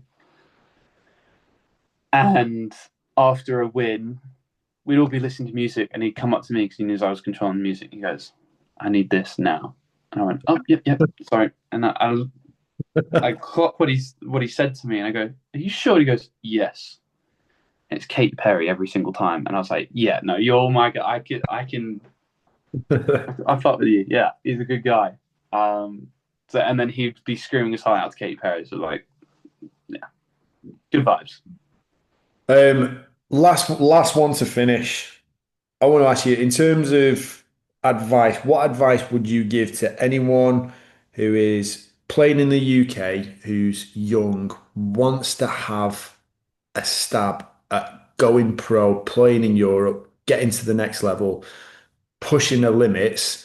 Because you mentioned previously about, organizations don't always get it right. There's people in the ELF who are getting paid. There's guys in the GFL that aren't paying, and Yep. it sometimes turns out to be a bit of a shit show. What advice would you give them in terms of looking after themselves and giving themselves the best opportunity in terms of performance? And Mm-hmm. then also in terms of selecting the right organization and the right people to be around to progress themselves in the game? Absolutely. I think it's a process for sure. It's a long one. I think if I look at my journey, I think the first thing I did was I found an S&C coach near me. I was, new-ish to the gym, um, and at the time I was a scrawny little brat, and I didn't know any better. So when I was living back with my family, I found an S&C coach close to me, and he was like, "What do you want to do?" I was like, "Well, I need to get bigger. I need to build some armor, and I want to be a better athlete." He was like, "Okay," and he'd never done anything like this before, and he made me a custom program. He was also gave me a nutrition plan, and it worked. The issue was, so sorry, keep going. Had a really good year. But the issue with it was it wasn't really sport specific. It was kind of he'd trained bodybuilders in the past. And he was like, okay, this work, this is going to get you stronger, blah blah blah. So then the year after that, I contacted an SC coach online and who did like football stuff, and I was like, look, I want to give it a go. Let's give it a crack. Like, um, are you up for it? And he was like, yeah, I'm up for it. Let's do it. Did that, trusted it, and that was through the Potsdam season, and it was tough. Like some stuff worked and some stuff didn't, and I think that's for everyone. Like, not everything you get told to do in the gym is going to work for you. Um, and I had some injuries that season, and I was like, okay, the stuff we were doing wasn't fully for me, and it wasn't like purely personalized to Mm. what I needed. So then reach out to another guy. I have a couple of Zoom calls with him face to face, then just being like, this is what I need. This is what I struggled with last season, injuries wise. Um, I want to make sure I can deal with them. And he was like, cool, yeah. What else? And I was like, just like I said, bigger, faster, stronger. So how much bigger, how much faster, how much stronger? And I was like, oh, okay, this guy is going a little bit more in depth this time. Um, so I gave him some rough estimates. He was like, okay, I'll see what I can do. Within the week, I had a personalized program for me and literally told me what weight to do every single day and how many reps to do it for. And I was like, yeah, okay, this is going to be good. And then I had this ELF season, probably the best football I've ever played. I think a lot of that is a testament to my S&C coach. And yeah, I think it's so important. Um, that's kind of your starting thing is find an S&C coach. So I'm going back to the point now. Um, So how sidetracked a well, lot. mate, like honestly, it's all important. It all plays a role, all plays a factor. Um, but yeah, I'd get in the gym, S&C coach, get someone who knows what they're talking about to help you with it. Um, because there's so many personal trainers out there that will be like, oh, we can just make you look good. No, you want an S&C coach who knows what the hell they're talking about and will help you do sport specific stuff. You will see the difference almost immediately after that off season. Like, through that off season, you'll do it. You'll be like, I don't know. And then you put your pads and helmet on again. You're like, oh no, it actually did work. Um, so yeah, that's the biggest one. The second one is get people to find you, whether that's being on a winning team, playing your socks off, and you've got some highlight plays. Get your highlights out there. Talk to coaches. Coaches have so many contacts that you have no idea about. So if you impress a coach, they're probably talking to someone about you. For me, it was I played at Leeds Beckett, and was having a good year, and there was rumblings, whatever. And then the next game we played, there was GB coaches there. I had a good game. They came up to me after the game. They're like, "Look, we want to invite you down for the GB team." I was like, "Sick, let's go." GB was a really good thing for me because once again, more people see, more people know about you. The media is like, "Oh, young kid playing GB, blah blah blah blah blah blah." Publicity, any publicity is good publicity too. But yeah, get noticed, and then once you have film together, I think film is really important. You want to put your biggest and best plays first. So for me, I put my interceptions first. Athletic plays, me jumping high, me reading the game, whatever. You can see that you're an athlete, and then from there, you slowly work back to okay. less exciting plays, but maybe more meaningful plays because you basically have 20 to 30 seconds at the start of your highlight tape where you have to grab the viewer's attention. You have to be like, oh no, I want to keep watching this. Well, this goes back to Dave Saul watched two plays Yeah. and then phoned Eddie. Yep. Like coaches don't want to spend like if you think about the number of athletes, the number of guys who are trying to make it to that level, Mm-hmm. like the amount of tape that coaches have to sit and watch, they don't want to do that. No, Not a chance. you need to give them a reason to keep watching. Um, and what David Saul watched was my first two plays with two interceptions. And one was I just read it, I jumped her out, picked it, stiff armed the guy, jumped over another guy, and then scored. And he was like, "Yep, okay, I'm calling it." Um, Something to show what kind of athlete you are, and then once you get their attention in those 30 seconds, then you can focus. Oh, I beat this guy with this move. I was my foot placement was really good here, so I'm going to use that. Or big tackle there. It's a fourth down stop. You can see it's fourth down. That's big. Um, but yeah, that's the biggest part of it is getting your film out there. Europlayers is a really good website. It's free to use. Um, Basically, every team is on that. Um, Make an account, put your film up. You will get seen by someone. What would you say with regards to selecting an organization to go and join? What do people need to be looking for and what should they watch out for? I think a lot of teams try and make it sound like a fairy tale, and it can sound too good to be true. I think you will get blinded by an offer probably, but the best way around it is I guarantee people will know someone that has been on that team or has played against that team or has been in the league that that team is in, and they will tell you straight up and honest what it's about. Hmm. Well, people who've reached out to me, I've told them straight up what it is, how it goes, like, cool. And for me to sign and stuff, I had guys that I knew that I reached out to being like, what was it like? So before I signed with the Royals, Miles Butt, who he played them the year before I was there. So I reached out to him. Literally on Instagram, I sent him a note being like, look, I'm talking to Potsdam about possibly playing there. Is there anything you can tell me about, your experience? Um, any, you know, any response would be great. Would be much appreciated. Hope you well. But literally sent that. And then he came back and sent me paragraphs of what it was like. And it was all glowing reviews. So I was like, yeah, Potsdam's a good place to go. Let's go. Went there. Amazing place. They do it the right way. It's professional. They take care of you. Perfect.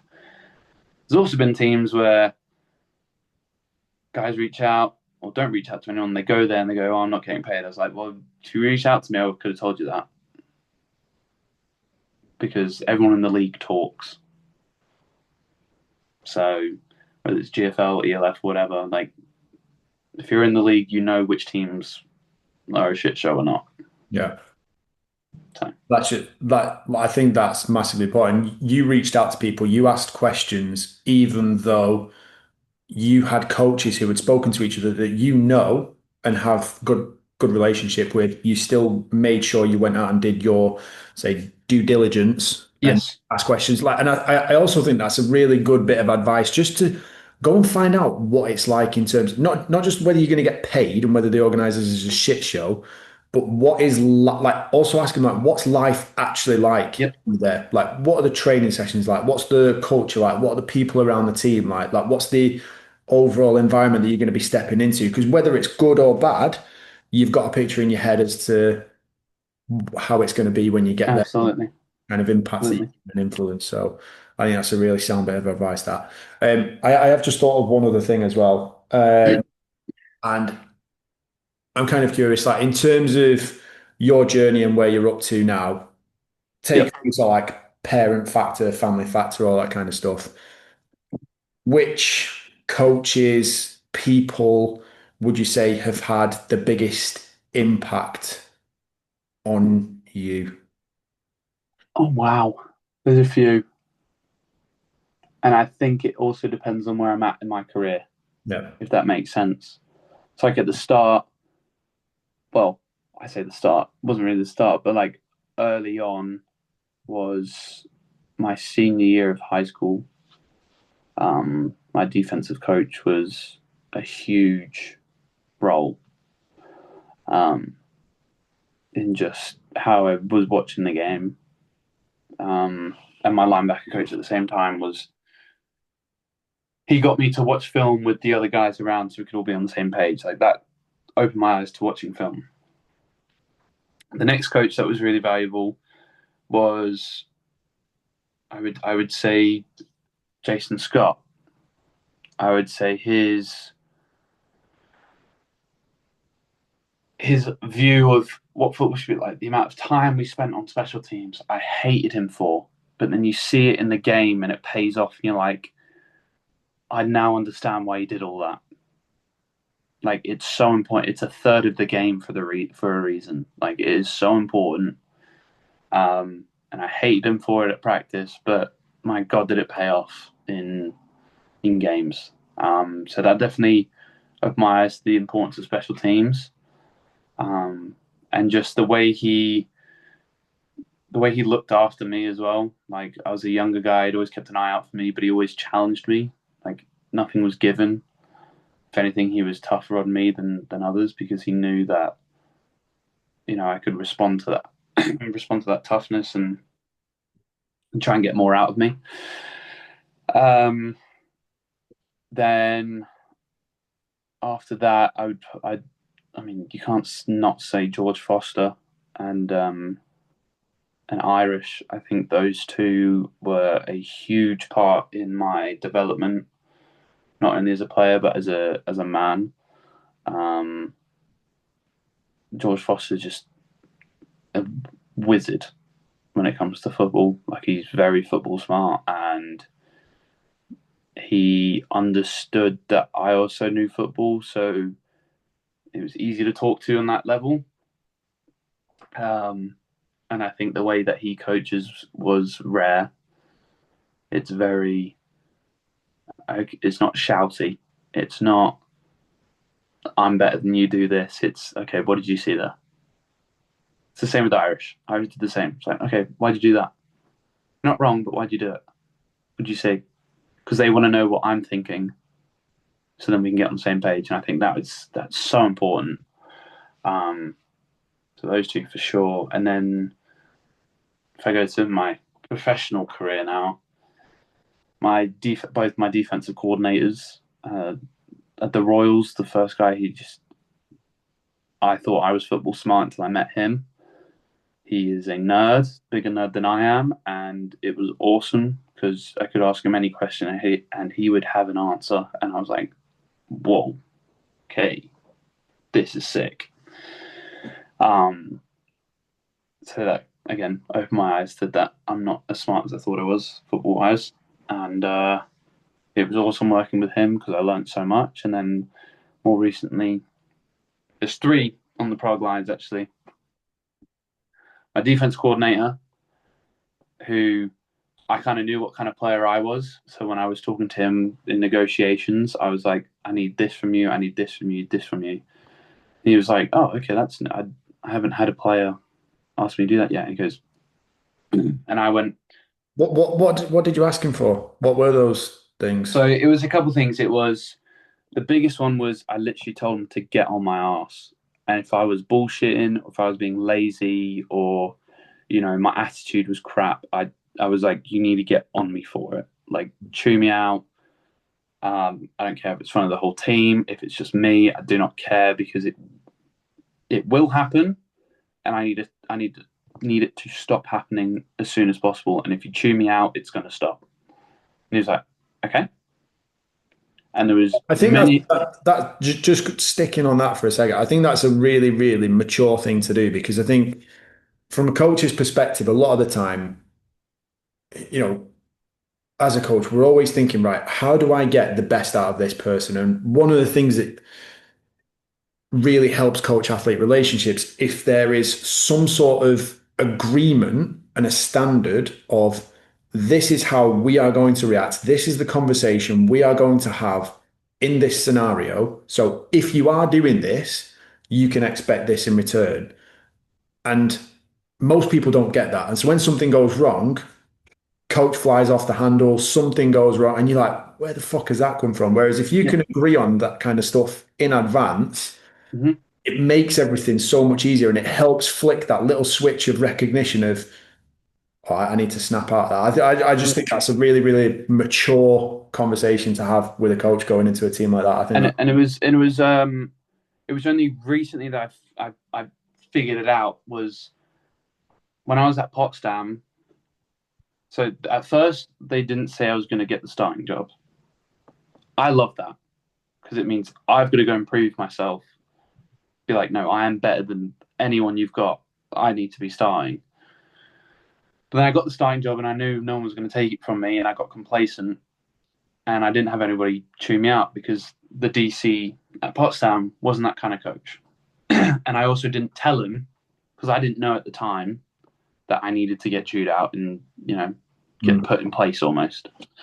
Um, so on self reflection after that season, I knew that wherever I went to next, I needed that. So that was the main point I told my DC in Prague, James Brooks, and then the next ones was I want to have open conversations with you regarding plays and the playbook. If there's any concerns, like I'm not going to go at you. I want to know why you're calling that in certain times. Again, get on the same page. I yep, just want to know what's going on. And then the third one was challenge me. Was challenge me to be the best player I can be because I don't know my full potential myself, and the coaches are more likely to see full potential than the players themselves. yeah, So I said, challenge me as hard as as hard as you can because I want to be the best. Um, so that was awesome. I'm so happy I took the time out and had that conversation with them because it paid off. And there was games. There was literally a sequence where he chewed me out um, in a game, subbed me off. He was like, "You're bullshitting. Get out." 2 plays later, he goes, "You fix yourself, mate." I went, "Put me in." I go in, half a sack, interception in 2 plays. Celebrate. He comes to me on the side and goes, "Finally." That was it. And it just it lit a spark underneath me, a little fire underneath me. And I went, "I know, I'm good. Let's go." yeah, Um, him, the head coach, Dave Warner, his philosophy, um, his plan that he had, so much respect for him. He came into a program that was really struggling and turned it around with his philosophy. Everyone bought in, and he was the reason why we were as good as we were. And then the last one, Darquez Denard, who was our DB coach, who played 7, 8 years in the NFL. His knowledge of the game was stupid. It was unbelievable. And it wasn't even like he's telling you stuff and you're like, what the hell does that even mean? It was none of that. It was you'd ask a question and he'd give a 2 word answer because that's how simple it has to be. yeah, He's like, "Why are you doing? Why are you thinking that much?" I go, "Well, because of this and it. What's in front of you?" I go, "That." He goes, "Play it." Or I'm asking about my drop, and he goes, "Get to your spot, watch the quarterback." And I was like, "What?" Just do it. Did it. Interception. It's like it's that easy to him. So those 2 were awesome. So yeah, coaches throughout my career, it's always different depending on what time in my career I'm in, what part of it I'm in. But there's been so many that have been so helpful that have opened my eyes up to yeah. loads of different things. So Yeah, I love that. Just going back to that moment where your coach brings you off and tells you that you're bullshitting. I think there's a really important coaching lesson in there for people because if you are a coach listening to this, don't expect that to work unless you've already had that conversation with your athlete Yeah. where that trigger of get off your bullshitting isn't going to work. Yeah. I think the reason that's worked with you there is because you've already had that conversation. Absolutely. You've said, tell me if I'm bullshitting. Yeah. He's flicked that switch in that moment. You've gone away and thought that meant something to you, Yeah. right? How many times have you seen it where a coach has dragged someone off, not said a fucking word? Yeah. What changes? Nothing. You watch Nothing. it go back on, same mistakes, same things. Coach stands Yeah. up and goes, he's shit, he's not doing his job. No, no, no, sorry. You as a coach haven't done your job. Yeah. You haven't had that conversation to be able to flick that meaningful switch. And that is a massive part of coaching. I think for you as an athlete, for you to have been able to have had that conversation and that chat with him prior to that, you've given him the fucking access to that button. Yeah. You've given him the ability to just go, there we go. AK is going to work in a minute, Yeah. and off you go. But I I think think that's class. it's something that coaches and players need to talk about way more often. And for me, going in, I knew like he was a first time DC. Like he'd never been a DC before. So I knew going in, I had to step up my level to almost help him out a little bit. So I knew I had to be open and honest with him so he could get the best out of me. But I think any coach should speak with all their players one on one. Now, I get football, there's a lot of bloody people. I get it, it's time consuming. But if you can figure out what kind of coaching is best for each person, you're going to get so much more out of that person than if you just do it on like a generalized in a generalized way. Um, and there was guys on my team that was the same. Like a lot of the imports are similar to me. Like then you get chewed out, and then they go, "I don't know." It's almost like "fuck you" to the coach, but it's not. It's like, "Oh, okay, you're disrespecting me. Cool." But then there's also guys that you need to sit down and be like, "Okay, what's going on? Is it this? Right? I need you to do this instead." And it's more of a calm approach rather than a Yeah, heightened emotion. But yeah, that's coaching. coaching. That's coaching. I think there's a big aspect of getting to know your teammates as well and having that relationship with them where you know, if you want to tell someone that they're bullshitting and they're blagging and you Yep, can fire them up the right way, 100%. you can hit that button. I think that it's in terms of team performance, you know, I think a big theme of this is being able to get the best out of yourself, be yourself on full volume, and then Yep, especially with leadership, it's all like you have to sometimes drag other people along with you. But if yep, you can work out how to get a group from A to B, then I think you've done your job, yep, absolutely. mate. I think that's a tremendous note to finish on. I do just want to say, I have thoroughly enjoyed. I think for probably about the 3 hours, maybe slightly longer than that we've been speaking. I have thoroughly enjoyed it. It's been absolutely, Likewise, it's been awesome. and yeah, I am honestly. I think everyone at the Titans will be as well, but I think everyone's massively, massively proud of you and what you've achieved this Thank you. season and everything so far. And I hope you take full advantage of your off season and just get your head down. And I hope the opportunities do come to you because I think you absolutely deserve it. I think your passion for the game, your energy, and the kind of person that you are, I genuinely hope that some of the best things possible can happen for you because I think you've been absolutely mint. And I'm massively grateful for you to give up your time and speak to me and hopefully get some very useful stuff across to everyone else. Honestly, it's been absolutely awesome. Thank So, you so much for having me. It's been awesome. It's been great. no, and yeah, good luck, mate. I think that's all there is to say. I Thank you. honestly wish you all the best and thank you very Appreciate much it. for the time. It's been an absolute pleasure. Appreciate it. Thank you. Right, guys, thank you very, very much for listening. If you've stuck with us for the entire time that we've been talking through both episodes, again, massively grateful to AK for giving up so much of his time to come and speak to me and put himself across because I think he's done a fantastic job of actually speaking about the game, speaking about himself, his mentality, his approach. Um, I think if you've not taken anything from that, I don't know how you can't take anything from that. I think there's some incredibly valuable lessons in there. So, And I do know he's a massively open guy. He'd be 100% honest. So if you've got any questions, anything that you want to ask him directly, then he will be more than happy to answer. So, yeah, that is it from me. That is the end of this episode. Thank you very much for listening. And hopefully, I will have you back again soon with some other guests as well. We will try and speak to as many people as possible. Anyone who wants to come on and talk football, talk life, motivation, leadership, training, performance, all of it. That's what I'm here for. Take care, guys.